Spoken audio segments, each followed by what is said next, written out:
My dog scratched a guy who squeezed past us and he had the nerve to give me attitude about it. He squeezed past a limping woman and her dog in a narrow corridor, got scratched, and then had the nerve to stand there and lecture her about it. Let that sink in for a second. This man saw someone struggling to walk, saw a dog getting visibly worked up, and made the conscious decision to wedge himself into that tiny space anyway. And when the completely predictable thing happened, he acted like he was the victim. Let us back up and get the full picture here, because the context really does matter in a story like this. Our poster had injured her ankle badly just a few weeks before this whole incident went down. She was still in a brace, still limping with every step, and still doing what responsible dog owners do because she was out there walking her dog despite being in real, grinding pain. That detail matters more than it might seem at first glance. She was not being careless or inattentive. She was being committed to her responsibilities while dealing with a genuine physical limitation, one that affected her balance, her reaction time, and her ability to move quickly in tight spaces. Getting herself out of the apartment, managing a leash, and navigating a corridor on an injured ankle takes real effort and real determination. That is not someone being negligent. That is someone doing their best under difficult circumstances. Her dog is 12 months old, basically still a puppy in every way that counts, and described by her as a dog who loves people. Not aggressive. Not dangerous. Not prone to snapping or lunging in a threatening way. Just young and excitable and full of that particular puppy energy that makes every approaching stranger feel like a potential best friend. That is important context because we are not talking about a threatening animal here. We are talking about an enthusiastic young dog who had already picked up on something approaching fast from behind and was reacting the way any 12-month-old dog would, with heightened energy and attention, the body language of a dog who is wound up and curious, not calm and settled. And here is where the story really starts. She was 5 feet from her apartment door. 5 feet. She had already noticed her dog getting agitated and looking back down the corridor, which tells you she was paying attention to him even while managing her own discomfort and focusing on getting home. She did not ignore the signals. She read them clearly and responded. She told him to leave it, she pulled him in closer to her side, and she kept moving toward her door. She was actively managing the situation with one working leg, a brace on the other, and a leash in her hand, doing everything a responsible dog owner should do in exactly that kind of moment. The effort that took, both physically and mentally, is not nothing. She got to her door and started using her fob to get in. This is the moment. Picture it. She is right there at her own door, inches from being safely inside, inches from having this entire tense little situation dissolve into nothing. The dog is keyed up but she has him. She needs maybe 4 seconds. 4 seconds to tap the fob, push the door open, and step through with her dog, and this whole thing would have been a non-event. A minor inconvenience in a corridor that nobody would ever think about again. Instead, this man, who had been speed walking toward them from some distance back, decided that those 4 seconds were too long to wait. He had watched the whole approach play out in front of him. He could see the brace on her ankle. He could see the narrow walls of the corridor closing the space down to almost nothing. He could see the dog looking back, agitated and reactive. He processed all of that information, weighed it against his own impatience, and arrived at the conclusion that he would squeeze through right now rather than stand still for 4 seconds.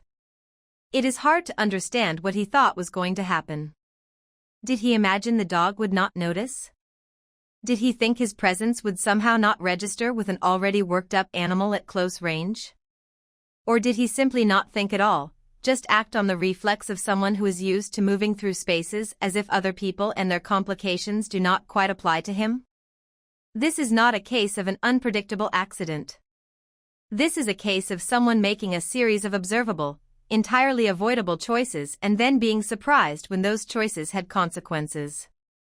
The scratch happened because he got too close, moved too fast, and eliminated every inch of space the dog needed to feel safe.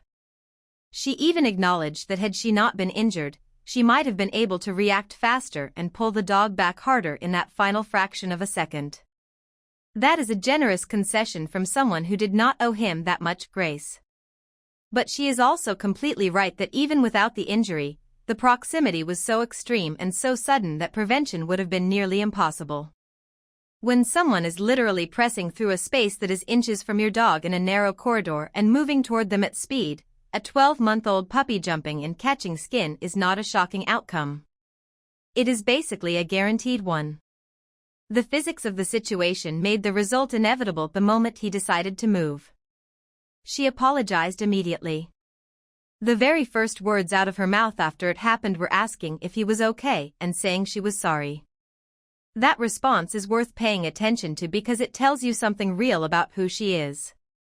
She was in pain, she was flustered, she had a reactive dog on a leash, and her immediate instinct was not defensiveness or anger. It was concern for another person. That is the response of someone who is decent and genuinely shaken by the idea that her dog caused harm, even harm she did not cause and could not have easily prevented. That is not the response of someone who was reckless or indifferent. What she got back was attitude. He started lecturing her. Showing her his arm, which she could not even see any visible injury on, and telling her this was unacceptable. He stood there with the energy of someone delivering a verdict, as if she had set the whole thing up deliberately to inconvenience him on purpose. As if she had woken up that morning, put on her ankle brace, taken her excitable young dog out for a walk, and strategically positioned herself 5 feet from her own front door just to engineer a moment where he might get a scratch. The self-centeredness required to respond that way to someone who just apologized to you is genuinely impressive in the worst possible way.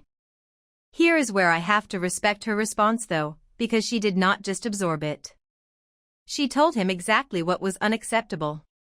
She laid it out clearly and with complete accuracy, and you can almost hear the calm precision in the way she must have delivered it, the kind of calm that comes not from indifference but from knowing with absolute certainty that you are right. She said, "You watched me struggle and limp to my own door. You could see my dog getting excited. You watched me try to hold him back. And instead of giving me 4 seconds to get inside, you squeezed past us anyway. That is not bad luck. That is a complete failure of situational awareness and basic human consideration." She was right on every single point. There is a social contract that most people understand without having to be told. When someone is clearly struggling, whether they are carrying heavy bags, or managing children, or limping toward a door with an excited dog on a leash, you give them a moment. You slow down. You let the situation resolve itself in the way it is already resolving. You do not barrel through their space and then act outraged when the situation you created does not go smoothly for you. That is not just common courtesy. That is basic cause and effect. That is understanding that your decision to act has consequences that will land on other people, and being willing to own that when it does not go well. What makes this story especially frustrating is that she had already done everything right. She noticed the dog getting agitated before he even reached her. She gave the verbal command. She pulled him in close to her side. She was at her own door, fob in hand, seconds away from being inside. She had managed the entire situation correctly from start to finish, and this man eliminated the final seconds of that management by choosing not to wait. He took the one thing she needed, which was a moment, and decided his timeline mattered more than her safety, her dog's space, or the obvious reality in front of him. People who are not dog owners sometimes forget that dogs respond to physical proximity and movement and energy in very immediate and instinctive ways. A 12-month-old dog is not going to sit perfectly still and composed while a stranger barrels past at close range in a tight corridor. That is not how dogs work. That is not how any animal works. The dog is not being bad. The dog is being a dog, reading the environment in the only way dogs know how to read it, with their whole body and all their senses at once. And if you do not understand that, if you have never owned a dog or spent real time around young ones, the answer is to give the dog and its owner space, not to squeeze through a gap that barely exists and then stand there in disbelief when the dog reacts to you. The fact that she could not even see an injury on his arm is also worth noting. She looked. She checked. There was nothing visible to her. He was performing outrage, giving a whole speech about unacceptability, over a scratch that left no mark she could detect, on a situation he created entirely through his own impatient choices. The audacity required to do that, to stand there demanding accountability from someone who already apologized while showing zero accountability yourself, is genuinely staggering. And she still apologized. Even after laying out every reason why this was his doing, even after naming exactly what he did and why it was wrong, she acknowledged that her first instinct was to check on him and say sorry. That speaks to who she is as a person. She is not someone who moves through the world looking for conflict or looking for reasons to be the righteous one in a disagreement. She is someone who got backed into a corner by someone else's entitlement and impatience and finally said what needed to be said only after being given no other choice. Now for the verdict, and I want to be very direct here.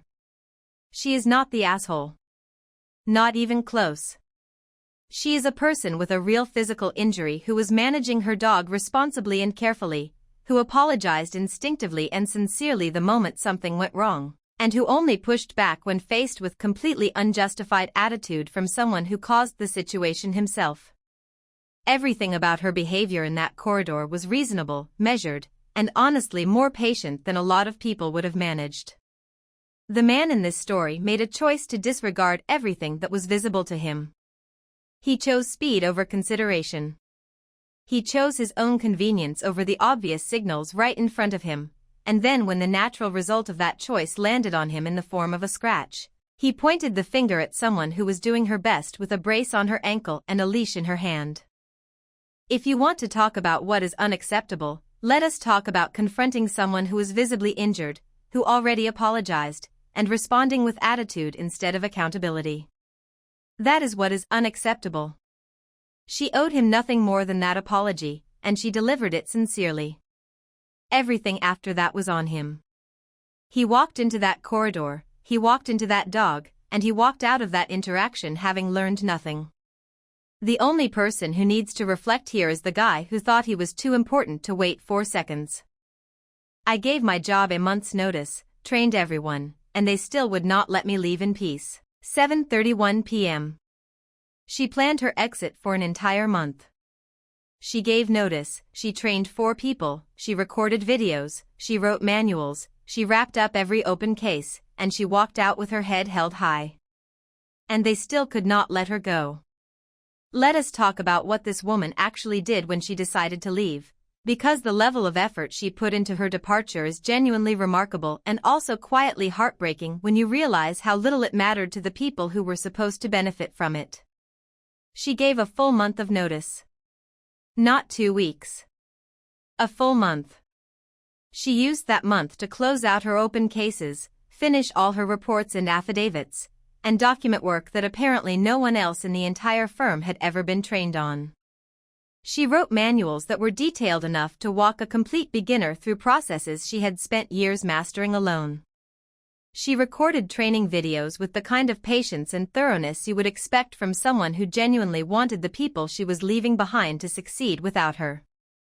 She personally walked 4 different staff members through workflows and systems that senior associates apparently had no familiarity with, sitting with each of them, answering their questions, making sure the knowledge she had been quietly hoarding out of necessity was finally shared and preserved. She did not just leave. She built an entire knowledge transfer system on her way out the door, and she did it without being asked, because that is who she is. And they still needed more from her. The moment her last day ended, her personal email, her texts, her Instagram, her Facebook, and her LinkedIn all started lighting up. 13 people reached out across every platform, not colleagues saying farewell and gracefully moving on, but colleagues saying farewell and then immediately pivoting to requests for help, to offers to reach out if they ever needed guidance, to questions that should never have been directed at someone who no longer worked there. The tone of those messages probably felt friendly on the surface, warm even, but underneath each one was the same quiet assumption. That she was still available. That her time still belonged to them. Her boss sent a text asking where a file was. A file that had been organized alphabetically in a system that had existed for years. His own case. This is where you have to pause and really sit with what that means. Her boss did not know the name of his own case. He needed her to locate it for him. Think about what it feels like to read that sentence. This is a person with a title, with authority, with presumably years of experience in this field, and he could not navigate a filing system without her. That one detail tells you everything about how this firm operated and exactly why she became indispensable against her will. She was not just doing her job. She was doing everyone else's job too. She was setting her boss up with notes for new cases he opened. She was the person senior associates came to with questions about operating systems they should have mastered at their level. She was the one who figured everything out, quietly and without recognition, while the people above her collected titles and salaries and let her absorb the overflow without complaint, because complaining had never gotten her anywhere. I am sorry, but can we talk about the audacity of calling someone a junior while relying on them to hold the entire operation together? For years she flagged that something was wrong. Since last February she made 3 separate requests for a 10% raise, which given the caseload she was carrying was genuinely modest. 3 requests. Each one was met with stalling, with evaluation periods, with promises of review. When they finally adjusted in November, the movement was so small it almost felt like an insult dressed up as a gesture. They told her the market rate was what she was getting paid, that she was junior, and that the budget was tight. She sat with that answer. She probably went home and weighed her options and decided to try one more time, because she wanted to make it work. And when it was clear that nothing was going to change, she made a different decision. Then she handed in her notice, and suddenly the budget had room for exactly what she had been asking for all along. Suddenly the money existed. It had existed the whole time. They were simply choosing not to give it to her until losing her became more inconvenient than paying her fairly. There is something deeply clarifying about that moment, when a company proves through its own panic that every justification it gave you was a lie. By that point she was already gone in her mind, because the new job was offering her almost 40% more than what she had been making, plus a starting bonus. They did not just match what she asked for. They showed her what she was actually worth on the open market, and it was nowhere near what her former employer had insisted was fair. Junior, they called her. Junior while senior associates lined up to ask her questions. What happened on her actual last day is almost too much to believe. She had planned out the entire month to ensure a clean exit. Finish everything open, clean out her desk, say goodbye, leave on good terms. That was the plan. She had probably visualized that last day dozens of times over the previous weeks, imagining a quiet, dignified goodbye, maybe a card from her colleagues, maybe a few genuine thank yous from people who understood what she had contributed. Instead, she was asked to open an urgent new file because a senior associate who was assigned to it was swamped. This woman, who routinely handled double the caseload of that senior associate, was being asked on her last day to cover for him. She explained with enormous patience that it made no sense to have her open a file she would never work on again. They begged. She did it anyway, because even at the very end, her instinct was to be reasonable. Then they asked her to follow up on a reassigned file. Then to process a payment. Each time she reminded them gently, with what must have taken considerable restraint, that she had written manuals for these exact processes, that she had spent the entire month training 4 people who were perfectly capable of handling them. Each reminder went ignored. Each task materialized anyway, as though the manuals did not exist, as though the training had not happened, as though she had done none of it. And through all of this she kept pointing back to the manuals. She kept redirecting to the people she trained. She remained professional in a situation that had stopped deserving professionalism a long time ago.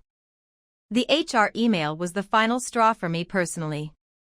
After everything she did, after a month of meticulous documentation and patient training and careful case closure and thorough knowledge transfer, HR sent an email to her personal address asking her to come in the following week to train someone new.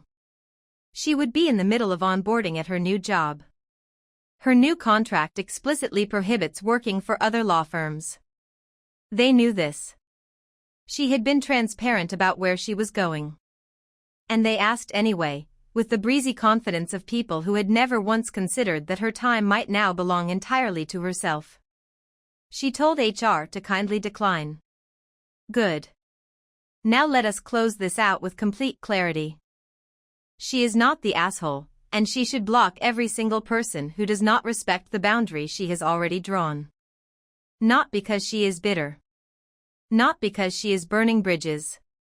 But because what happened here was a pattern that lasted for years and was still continuing after she walked out the door. A pattern where her competence was used as an excuse to load her with work, underpay her, undervalue her, and then beg her to stay when the consequences of all of that finally caught up to them. She earned the right to walk away cleanly. She did more than the minimum required to make that exit a smooth one. She gave them a month. She wrote the manuals. She recorded the videos. She trained the people. She answered the questions. She even opened the urgent file on her last day when she absolutely did not have to. At some point goodwill runs out, and these people burned through hers completely. The thing that gets me is that they had the money the whole time. They had room in the budget for what she was asking from the beginning. They chose to let her carry an unfair load at unfair pay until the moment she stopped being available to them, and then they came crawling with the offer she had been requesting for years.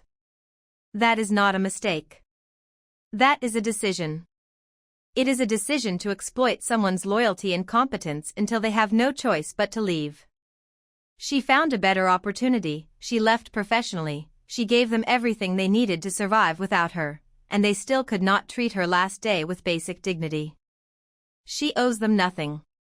Not a training session, not a file search, not a single answered message. Block them, sign into her new job, and never look back. Drop a comment telling me which story had you more fired up, and if this channel delivers every time, you already know what to do with that like button and that subscribe.